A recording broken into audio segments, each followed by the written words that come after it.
from the studios of Farm Journal Broadcast. Coming up today on Ag Day, interest rates are on the rise, but is it enough to send ripples through farm country? Interest rates can double today and still be historically reasonable. Perspective through the eyes of ag lenders. Tractor sales are gaining traction as we close out 2017. Folks ask what is driving that change? We have the numbers and analysis. In agribusiness, land values also seeing some strength, but is that about to change? Interest rates and land values are inversely related. And the Tennessee extension plays the role of Christmas elves this time of year. Ag Day, presented by the Chevy Silverado. High-strength steel for high-strength dependability.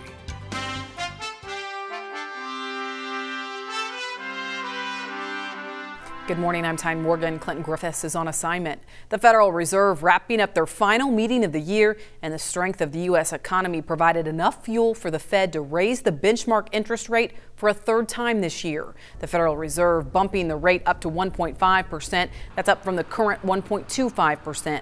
Now, the move largely expected. The only caution point was a sluggish inflation that continues to persist. Now, this was likely the last meeting Chairwoman Janet Yellen will lead, but with signals that inflation will continue to gain strength in the coming months, the Fed also signaling that more interest rate hikes are ahead. With where we are today, unlike what we saw in the early 1980s, interest rates can double today and still be historically reasonable. That's kind of an interesting perspective of where we are in time today. The Fed is at least signaling that they might go up maybe up to a full percentage point between now and the end of 2018.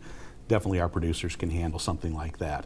And there's just no indication out there that we're going to see this huge rise in interest rates. Well, President Donald Trump's fiscal policy also fueling economic growth this year, and now a sweeping tax overhaul is another step closer to realization. That's after Republicans were able to strike a deal on Wednesday in Washington. Legislators were able to work through a major sticking point with the state and local tax deductions. Leaders say they hope to have the tax plan on the president's desk by next week. There are also possible changes to bonus depreciation within tax reform, but a new report shows tractor sales today look to be on the rebound. In the Association of Equipment Manufacturers' latest flash report, AEM shows sales of all tractors in November were up 9% compared to the same time last year. And so far this year, sales are up 5%. Now, two-wheel drive smaller tractors under 40 horsepower as well as the 40 and over horsepower saw double-digit gains. But the most impressive on the month is the combine sales number, up 41% for the month of November. Folks ask what is driving that change, and the best answer is how long does a tractor last? One more year. And at some point you get to where you just have to replace them. And I think that's finally what we're starting to see with this improvement of the market for the last couple of months. But we are seeing some real improvement in the market, and all of our manufacturers at AEM are cautiously optimistic about 2018. Well, the Arkansas Legislative Council is pushing back against the state plant board on its proposed rules for dicamba use. The powerful ALC is ordering the plant board to revise the rules on the herbicide use. The legislative committee says the plant board must include science-based evidence. It should also create a dividing line that distinguishes between north and south zones. And the committee is looking for specific language about ambient temperatures and humidity as it applies to temperature inversions. Now, once completed, the plant board can resubmit its proposed rule. The Arkansas Legislative Committee is made of state representatives and senators who oversee legislative matters while the full legislature is not in session. Meanwhile, the Minnesota Department of Agriculture announced new restrictions on the use of dicamba herbicide for the 2018 growing season. The rule affects the three formulations made by Monsanto, BASF, and DuPont. They cannot be applied after June 20th. The MDA says most of the state's soybeans are still in vegetative growth stage until the 20th.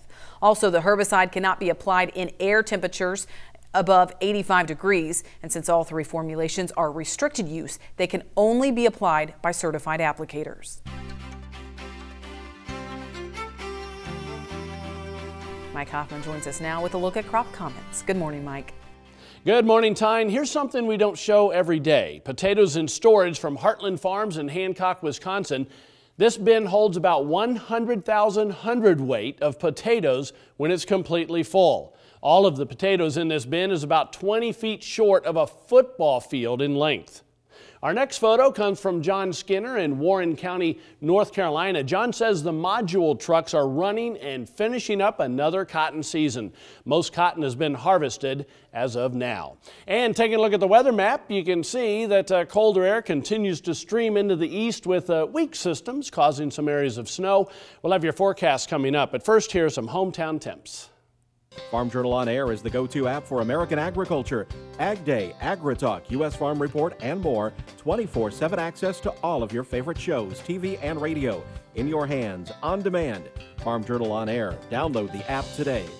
Still to come, if interest rates are on the rise, what could it mean for land values in the months ahead? That's analysis. Plus, an urgent call in Washington to give agro-biodefense more support. Details in Drovers TV. I'm Charles Denny. This Christmas season, volunteers make and sell crafts to benefit their community. That story from Lebanon, Tennessee, coming up on AgDay.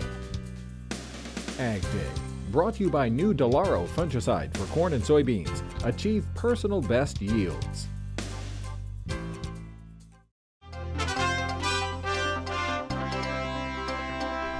In agribusiness, the grain seeing positive trade action on Wednesday while livestock was under pressure. Let's head now to the floor of the CME.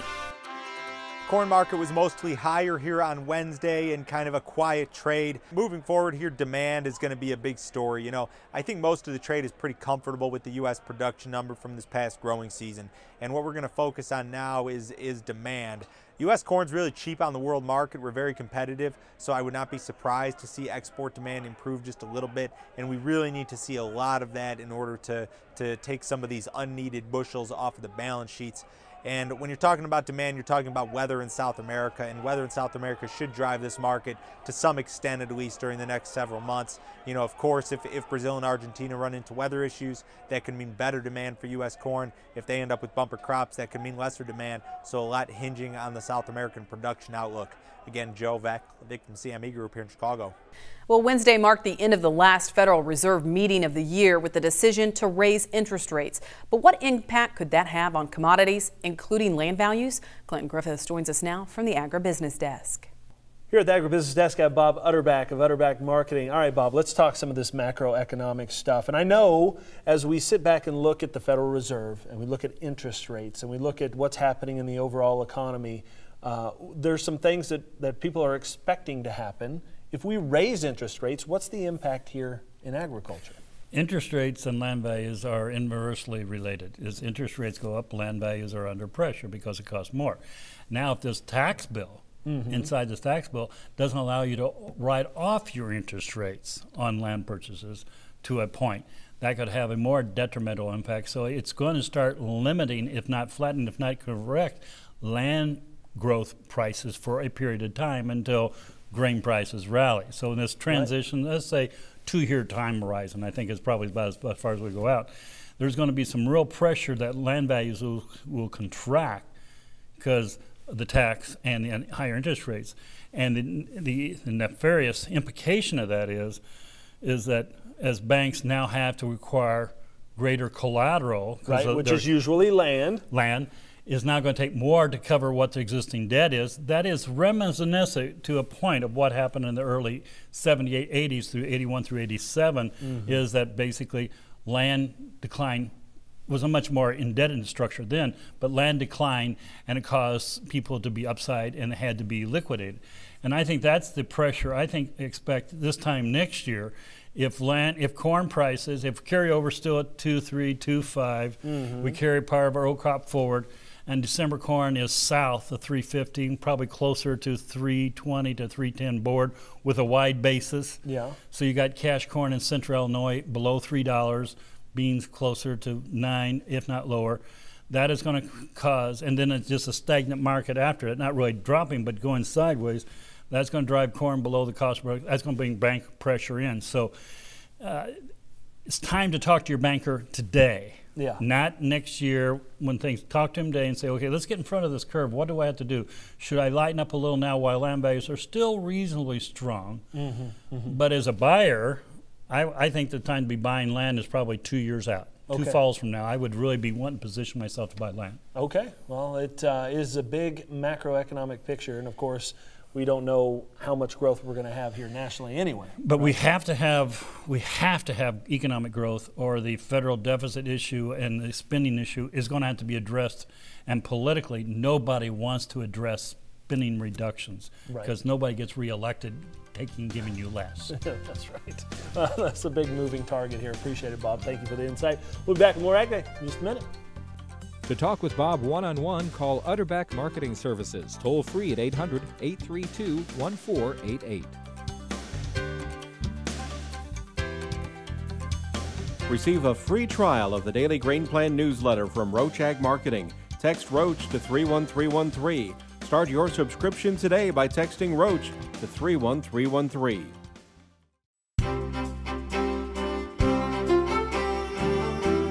Welcome back to Ag Day on this Thursday. Time now to check in with our meteorologist, Mike Hoffman. And Mike, looking at this map, it looks like there are some weather makers and some snow heading into this weekend. Right, nothing major over the next few days, but nonetheless, there will be some nuisance snows moving across parts of the country. As you can see, there are a couple of them this morning, one along the East Coast, so just some light snow in the mid-Atlantic states, and also another one diving into the western portions of the plains. High pressure in between those, kind of keeping things dry, though. You can see as we head through today, the system in the western plains really weakening as it comes in. High pressure continues to dominate the west, as we've seen recently, and another system kind of diving into the western Great Lakes. By later today, by tomorrow morning, then we'll see that snow across most of Michigan and most of the central Great Lakes. Also, you'll notice some moisture down in southern Texas, southern Louisiana, a little bit of shower and thunderstorm activity kind of coming along this southern end of that cold front there. And then as we head through the day tomorrow, heading toward the weekend, you can see the cold front finally coming into the northwestern portions of the country. That's producing a little bit of rain and mountain snow out there. We will have another system kind of diving into the northern plains as we head through the day, or I should say the nighttime on Friday night and on into the day on Saturday. Otherwise, just nothing really significant anywhere across the country. There's a precipitation estimate over the past 24 hours. Heading through the next 36 hours, you'll notice that we do get a little bit of moisture through, again, the Great Lakes area. Most of that storm in the northeast stays there, and a little bit of rain in South Texas, southern Louisiana. It's all snow farther north. Past 24 hours shows that band across the Great Lakes into Pennsylvania. Adding in the next 36 hours. We'll add a few places of light snow, but just not a whole lot. So there are no major travel issues, just some nuisance snows like we talked about earlier. Afternoon temperatures, teens and 20s across the Great Lakes. That's the cold part of the country. Lots of 40s out west and 60s by the time you get to the Gulf Coast. Low temperatures tonight going to drop into the single digits and teens across most of the Great Lakes and the Northeast. And down into the 30s and 40s all the way southward into Mississippi, Alabama, and Georgia. That's pretty chilly for this time of the year.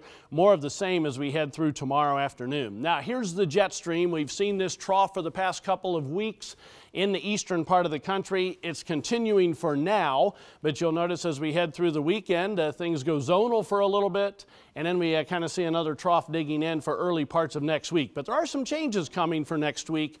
Then we may go back to all cold again by Christmas week. That's a look across the country. Now let's take a look at some local forecasts. First of all, for Lyman, Colorado, a mixture of clouds and sunshine, maybe a snow shower, high of 37 degrees. Pine Bluff, Arkansas, lots of sunshine and cooler, high around 50. And finally, Manchester, New Hampshire, a good deal of sunshine and on the cold side, high of 27.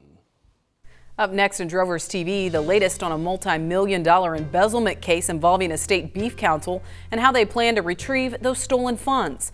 Plus, homemade Christmas ornaments and presents galore. We'll visit this Santa's workshop in Tennessee, where elves are replaced by extension volunteers. Drovers TV on Ag Day is brought to you by QLF. For 40 years, QLF has been proud to support American farmers that feed the world. In news from our partners at Drovers, the Oklahoma Beef Council filed a lawsuit Monday seeking to recover some of the $2.5 million in checkoff funds embezzled by a former employee. The suit was filed against the Oklahoma-based accounting firm of Arledge and Associates. The suit contends that the audits performed by the firm from 2012 to 2015 were incorrect and misleading. It also blames the firm for failing to properly conduct a risk assessment of the OBC's book. Oklahoma Beef Council Chairman Angie Myers said the council approached the lawsuit very carefully. She said the decision was made after an exhaustive review process with legal and accounting experts and they have full confidence that they made the right decision in filing the lawsuit. Accounting firm says OBC's bookkeeping materials already had been altered to conceal any evidence of embezzlement before the firm's auditors ever saw them. The company said it's confident that a jury would find that the embezzlement was detectable only to those persons within the Beef Council who had the responsibility to establish and utilize internal controls. In May, Morton pled guilty to embezzling OBC money and tax fraud. Her sentencing date is scheduled for December 28th. She faces up to 30 years in prison. A blue ribbon panel investigating agro-biodefense threats to this country issued an urgent call on Wednesday. The committee is headed up by former Senator Joe Lieberman. Lieberman spoke before the Senate Agriculture Committee about safeguarding American agriculture against biological outbreaks, both naturally occurring like avian flu or intentional acts of terrorism. The blue ribbon panel spent the last year evaluating challenges in agro-defense. Lieberman says despite the immense economic impact of agriculture on the U.S. economy, the panel feels there's inadequate funding and attention toward animal and environmental health sectors. Inadequate attention and funding is more severe in the animal health sector than in public health generally. In fiscal year 2017, according to OMB, agriculture protection function represented about 0.76% of the total government-wide Homeland Security budget request. Lieberman says agro-defense is so broad it entails USDA, FDA, and the Department of Homeland Security. But he says there's no clear ownership of the mission to protect the nation's food supply from outside threats. The former senator says DHS requested $0 in research and development for agro-biodefense in fiscal year 2018. Up next, celebrating Christmas in the country by shopping at a bazaar run by Extension volunteers. AgDay, brought to you by John Deere. Where can you find the most comprehensive inventory of John Deere certified pre-owned tractors, combines, and sprayers? MachineFinder.com. Sometimes the best new addition to your fleet isn't new.